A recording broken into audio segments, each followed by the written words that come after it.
estudando o Evangelho de Jesus.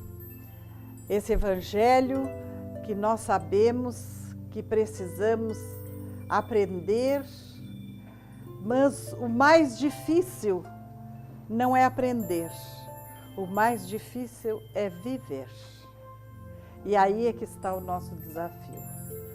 Porque já iniciamos, não sabemos ainda, já iniciamos a aprender, mas de nada nos adianta aprender se não conseguirmos vivenciar.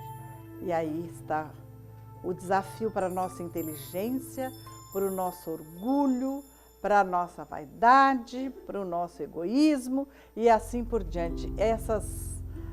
Essas imperfeições que ao longo do caminho nós viemos colocando na nossa vivência.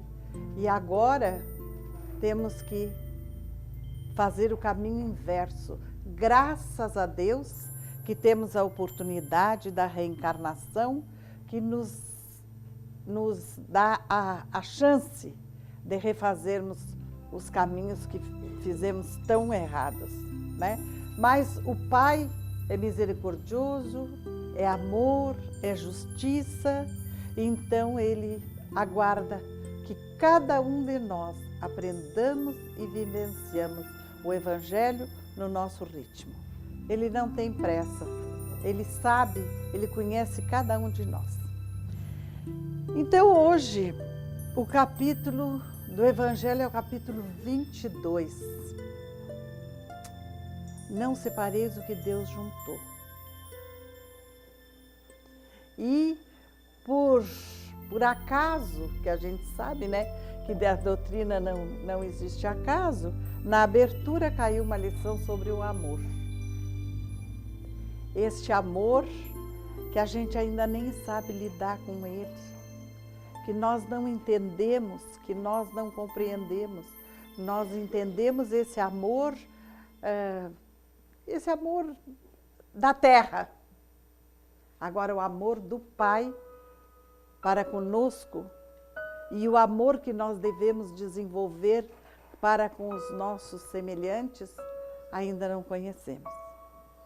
E vejam bem, por incrível que pareça, aqui nesse capítulo, fala que antes de Moisés, parece que o amor entre os casais, parece que a vivência entre os casais não era tão difícil. Moisés é que, com a sua legislação, com a legislação que ele recebeu do Pai, é que começou a ter maior dificuldade, começaram a aparecer as maiores dificuldades entre os seres que Deus juntou. E aí então fala que o homem poderia dispensar a sua mulher. E vejam, hoje, nos nossos dias, meu Deus, é tão raro, hoje é raro permanecerem juntos. Hoje é raro permanecerem juntos, é raro nos vermos uma família constituída e permanecer constituída até o fim. É raro se ver harmonia entre os familiares, casal e filhos. Semana passada fomos fazer uma visita para um casal que nos convidou para bodas de ouro. Isso aqui, eu acho, nem sei, dá para contar, não é? Os casais que chegam a bodas de ouro, família muito simples, mas conseguiram. E o lindo de se ver o depoimento dos filhos, falando sobre as dificuldades que os pais enfrentaram para chegar até ali. Mas o que fez com que este casal chegasse a 50 anos de casado? O amor, a humildade, a bondade, a compreensão, o entendimento Isso tudo é que tem que fazer parte da nossa vida. E, no entanto, parece que cada vez mais difícil. Os jovens, os que se casam, né? Porque hoje nem casamento não tem mais, mas os que se casam já, quando vão casar, dizem assim, se não der certo a gente separa. Mas então, até é bom que nem case mesmo, não é? Mas aquele compromisso que nós assumimos lá no nosso projeto reencarnatório, provavelmente não admita isso. Se não der certo, se separa. E aí, como é que vai ficar? Mais uma dívida para nós conseguirmos resgatar. Porque o que Deus uniu, Ele une exatamente pela necessidade. E nós vamos, nesta necessidade, ter a oportunidade de desenvolver o amor em família. É na necessidade, porque se a coisa fosse fácil, não haveria separação. Se a convivência fosse fácil, não haveria necessidade de nós desenvolvermos a tolerância, a paciência, o perdão das ofensas. Isso é caridade, como entendia Jesus. E nós estamos esquecendo tudo isso. Nós estamos deixando de mão esses princípios da caridade que Jesus nos ensinou. Por isso estamos vivendo essas dificuldades que estão aparecendo cada vez mais no nosso mundo. Essas dificuldades de entendimento, de amor ao próximo, é um princípio de caridade. No momento em que eu não tenho paciência ali dentro das quatro paredes do meu lar, onde eu vou ter? Ali com aqueles seres que eu amo, aonde eu vou ter essa paciência? Onde eu vou ter essa tolerância? E eu esqueço que toda essa paciência que eu tenho com eles, eu necessito que eles tenham comigo. Mas pelo nosso egoísmo, nós esquecemos que nós somos necessitados. Nós achamos que só o outro é. O outro precisa ter paciência, ter tolerância, não sabe lidar com os problemas. E eu? E eu estou sabendo lidar? Porque nós estamos num planeta de prova e expiação. Como diz um companheiro nosso de doutrina, ninguém está aqui em colônia de férias. Nós estamos aqui exatamente para aprendermos e graças a Deus que temos essas casas espíritas que nos acolhem para nos ensinar. Se não fossem elas, não sei onde iríamos aprender. Se não fosse essa doutrina que nos esclarece e com o esclarecimento nos consola, eu não sei onde iríamos buscar forças para superar as dificuldades da reencarnação. Então, esses seres que Deus junta, já foi programado no processo da reencarnação. Já vem ligado no processo da reencarnação. Se desligarmos, foi porque fracassamos. E no livro Estudando a Mediunidade, de Martins Peralva, no capítulo 18, nos fala sobre os tipos de uniões. Uniões acidentais. Eu fiz a minha programação do outro lado, mas não podemos esquecer que nós temos livre-arbítrio, que nós não somos robôs, que fatalidade não existe. Então nós podemos modificar com responsabilidade. Eu vou encontrar lá na balada um gatão e me apaixono, mas aquele gatão não era o meu. O que estava programado era outro. Mas eu tenho a liberdade, então eu me encanto. Me encanto, caso, constituo a minha família. Mas eu gerei responsabilidade com este acidente que eu não soube administrar.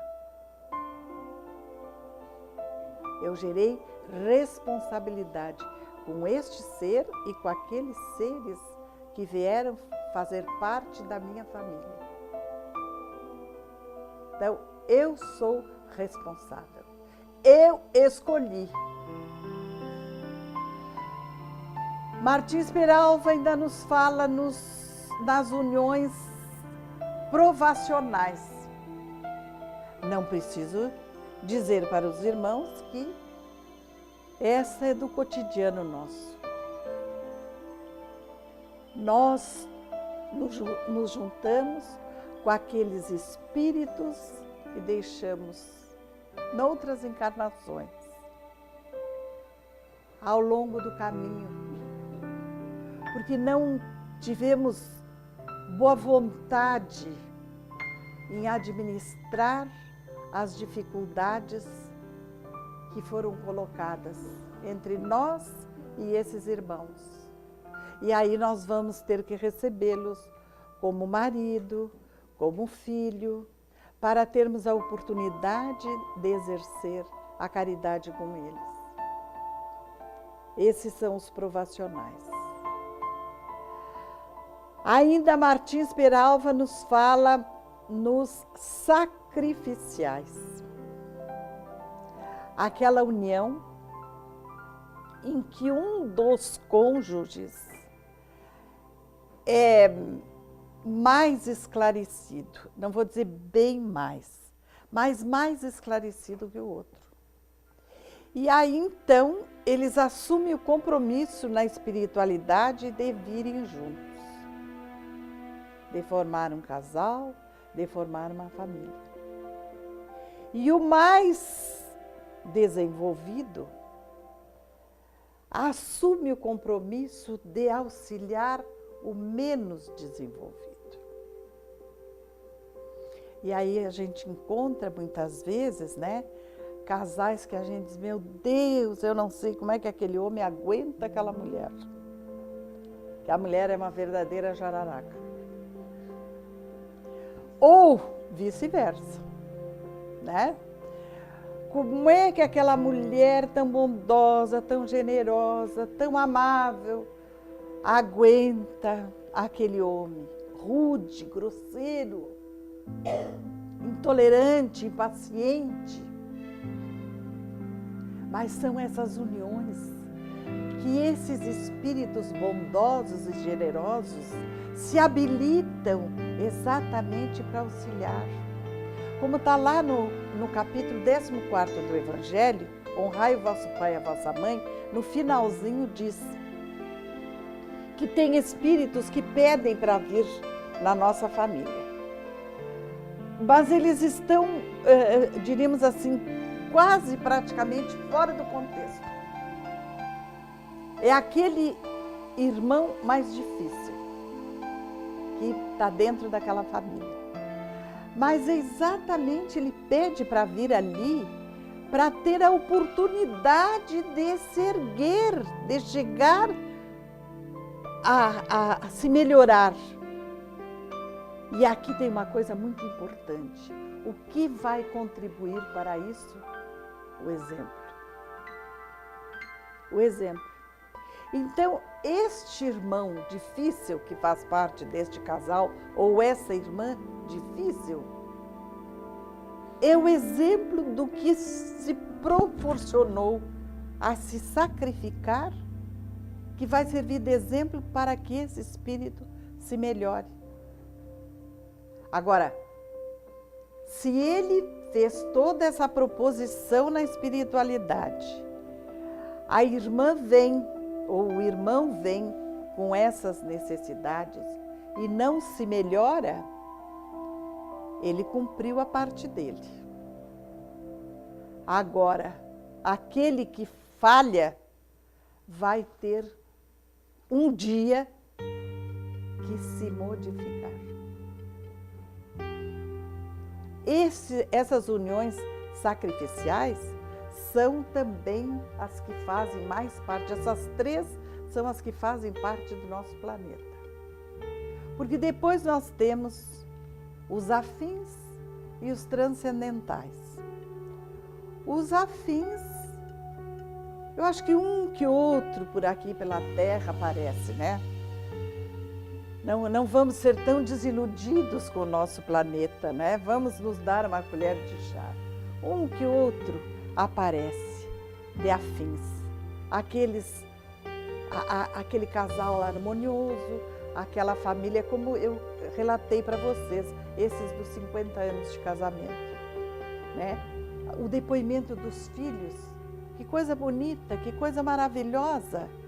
Eles exaltando as qualidades do pai e da mãe. Então, talvez, não é? Seja um casal afim. E os transcendentais, então, esse não é para nós. Nós não estamos com todo esse cacife para desfrutar desse tipo de união. Esse fica lá para os mundos felizes, puros, e onde os espíritos não precisam nem de corpo, nem de esse fardo pesado, né? Que a gente, para ir de um lugar para outro, com muito custo. E lá é outra história que a gente até nem sabe como é que é, porque não temos condições de imaginar. Não é? Como muito bem tem um livro espírita que diz que nós muito bem sabemos desenhar, produzir o inferno. Porque a gente sabe como é, né? Tem condições de imaginar. Agora o céu a gente só dá umas pinceladas lá, bota uns anjinhos, porque é a nossa cultura, não é? Que nós alcançamos, mas não temos condições de, na realidade, reproduzir o que é o céu, né? O que são os mundos elevados. Talvez daqui a muitas encarnações a gente desfrute. Então, esta união que o Pai proporciona para nós, para que nós possamos construir a nossa família, deveria ser indissolúvel. Não deveria se romper jamais. Daqui a uns anos, quando o nosso planeta evoluir mais, quando nós formos seres mais evoluídos, aí sim nós vamos desfrutar dessa união indissolúvel.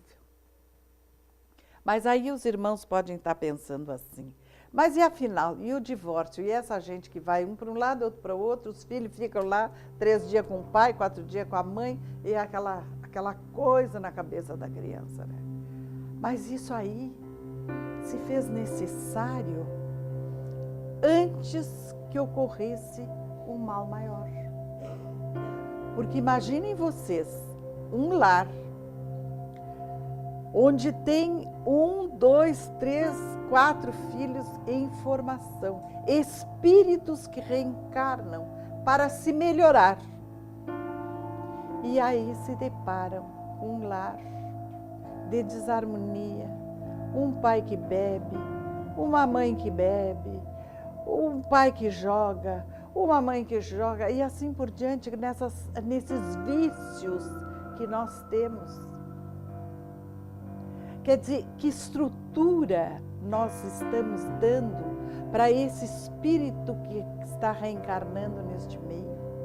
Quando nós somos os responsáveis pela educação, nós sabemos que a educação de uma criança deve ser assim, o máximo da perfeição que pudermos até os 7 anos, que é ali que nós temos a condição de malhar, que o espírito é malhável, que ele vem exatamente indefeso, necessita de cuidados especiais.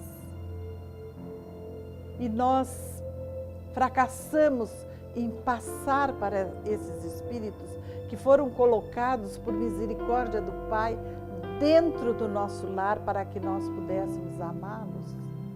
E nós nos desviamos de amá-los e de ensinar o que é o amor. Pelo menos esse amor que nós entendemos dentro do nosso planeta Terra. Porque na realidade, esse amor divino que nós temos dentro de nós, essa centelha que o Pai nos dá, porque somos herdeiros dele, esse nós ainda não conhecemos. Não temos condições de lidar com ele. Então, esta criança que vem ali naquele lar, que necessita de todo este amor, de toda essa paciência, de todo este carinho, porque não educamos com violência não se educa ninguém. Nós educamos sim com amor. Nós educamos, a pedra fundamental da educação é amor. Vamos perder a paciência? Às vezes vamos. Isso faz parte da nossa realidade. De vez em quando a gente perde a paciência. Mas nós temos que fazer o exercício do amor, da paciência com este ser. E que exemplo eles vão ter num lar em desarmonia? Fica extremamente comprometido o processo reencarnatório desse espírito. Mas, antes que esses pais se matem ali dentro, exatamente por não termos as virtudes do amor, é melhor que separe. É melhor separados do que ali dentro daquele lar, naquela desarmonia, naquele verdadeiro inferno e a criança naquele meio. Quer dizer, tudo aquilo que nós programamos na reencarnação, quando chegamos aqui e esquecemos, nós vamos nos revelar como éramos no passado. E aí vamos fracassar. E por isso, as necessidades reencarnatórias. Por isso que ainda estamos neste planeta de prova e expiação, porque temos muito a lapidar no nosso espírito. Temos muito a nos modificar. E nós só vamos conseguir essa mudança através da nossa reforma íntima. Quando nós conseguirmos, como a mãe do Chico Xavier, certa feita, ensinou a ele, né? Encher a boca d'água. Chico, procura a água da paz. Aí o Chico saiu a procurar a água da paz. E procurou e encomendou para muitas pessoas a água da paz. E ninguém achou a água da paz. Aí, certa feita, ele encontra com a mãe, em espírito, né? E ele diz: mas minha mãe, eu procuro tanto a água da paz e não consegui encontrar. Chico, qualquer torneira tem. A água da paz é quando alguém está brigando, alguém está discutindo, alguém está nos desafiando. Vamos pegar um copo d'água e encher a boca d'água, porque nós não vamos poder falar. E aí o que acontece? No momento em que nós não vamos retrucar, perde o encanto para o outro de brigar, porque não está havendo receptividade, não é? A briga só se estabelece porque um fala, o outro fala, um grita, o outro grita mais alto e aí vira aquela coisa horrível. E se um tiver com a boca cheia d'água, não tem condições, então o outro vai cansar de falar sozinho, não tem a resposta, não é? E até mesmo no aspecto espiritual, aqueles espíritos menos esclarecidos que estão ali infernizando aquele casal, eles perdem a motivação. E aí o que acontece? Eles vão se recolher. Olha, aqui nós não temos chance, vamos procurar uma outra casa, um outro casal, porque aqui nós não vamos conseguir nada. E é através da água da paz que nós vamos matando esses espíritos menos esclarecidos no convívio conosco. Eles obrigatoriamente vão se afastando porque não tem aquela energia, aquela vibração negativa que vai alimentar a discórdia. Só existe o divórcio, só existe a separação pelo nosso orgulho. Porque ninguém quer tomar a água da paz. Ninguém quer fazer o exercício da água da paz. Então, antes, como dissemos, que se matem dentro de um lar, é melhor que se separem. Mas tem um detalhe, não pensem que a separação vai ser a solução do problema. Não, mais tarde retornarão para cumprir, mesmo que seja uma união acidental, para cumprir aquilo que se propuseram de livre e espontânea vontade. E aqui então lembramos, né, já está o nosso tempo se esgotando, lembramos daquele casal que ficaram a vida toda juntos, não é? Desencarnou o homem e a mulher disse, ai, graças a Deus, viu? Fui até o fim, tolerei. Consegui até o fim. Foi muito sacrifício, mas consegui. Tá bom. Desencarna a mulher. Vão lá no lado espiritual, se preparar, estudar, tomar conhecimento dos seus fracassos, projetar, né? Programar as suas vitórias no outro processo reencarnatório. E aí, então, quando estão prontos, chega os espíritos encarregados do projeto. Minha irmã, como é que quer voltar? Quer voltar solteira? Quer casar? Quer ter filho? Como é que vai ser a programação? Ah, eu quero casar, eu quero ter filho, eu quero constituir a minha família. E tá, então vai ser atendido na sua proposta. Então, vão lá procurar o noivo, né, o marido. Aí encontram o marido, então vamos apresentar agora o casal para se organizarem para a próxima. Qual não é a surpresa dela mesmo? Ela disse, não, mas não pode. Eu tolerei a vida toda e vou voltar de novo. Pois é, minha irmã. Falou bem, tolerou. Agora vai voltar para amar.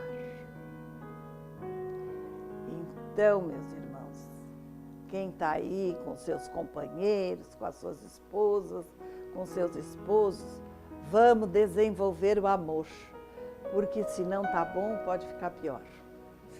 Então, o conselho é, vamos nos melhorar, vamos apelar para a água da paz, porque só assim nós vamos atingir os nossos objetivos.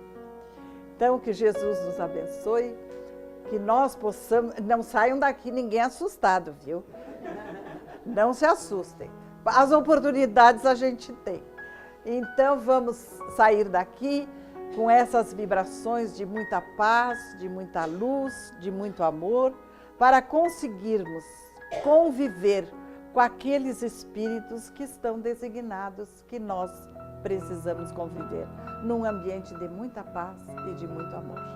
Muito obrigada.